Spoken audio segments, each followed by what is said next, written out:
আজকের ভিডিওর মূল বিষয় হচ্ছে ইহুদি ধর্মের উৎপত্তি। ইহুদি ধর্মের উৎপত্তি সম্পর্কে জানতে আমাদের চ্যানেলটি সাবস্ক্রাইব করে পাশে থাকুন। নতুন নতুন সব আপডেটও পাওয়া যাবে। মৌলিকভাবে হিব্রু বাইবেল বা তাহাক হলো ঈশ্বরের সঙ্গে সম্পর্কের একটি বিবরণ। তাদের প্রাচীনতম ইতিহাস থেকে দ্বিতীয় মন্দির নির্মাণ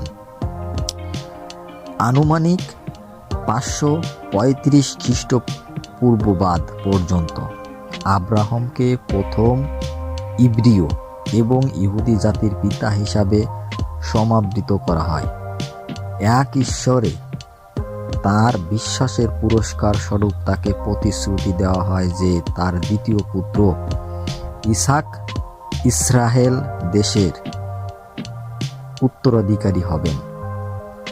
পরবর্তীতে ইসহাকের পুত্র যাকবের বংশধরদের মিশরে কৃতদাসে পরিণত করা হয় এবং ঈশ্বর মসিকে মিশর থেকে যাত্রা শুরু করার নির্দেশ দেন।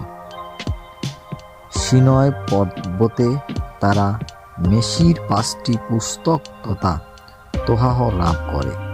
এই বইগুলো নবীউম ও প্রতুবিমের সঙ্গে একত্রে তাখাত নামে পরিচিত। অন্যদিকে মৌলিক তোহাক মিশনা ও তালমুদকে নির্দেশ করে। অবশেষে ঈশ্বর তাদের ইসরায়েল দেশে নিয়ে যায়, যেখানে 300 বছরের বেশি সময় ধরে শিলো শহরের ঈশ্বরীয় তাম্বু স্থাপন করা হয়। শত্রুদের আক্রমণের বিরুদ্ধে জাতিকে সমাবেশিষ্ট করার জন্য। সময়ের সাথে সাথে ইহুদি জাতির আধ্যাত্মিক স্তর এমনভাবে হ্রাস পায় যে ঈশ্বরের তাম্বুটি দখল করার অনুমতি দেন। ইসরায়েলরা তখন নবী শমূয়েলকে বলে যে তাদের একজন স্থায়ী রাজা দ্বারা শাসিত হওয়া দরকার। তখন তারা কৌশলকে শমূয়েলের দেওয়া আদেশের বিরুদ্ধে যাওয়ার জন্য চাপ দেন। তখন ঈশ্বর শমূয়েলকে বলেন তার জায়গা দাউদকে নিয়োগ দিতে।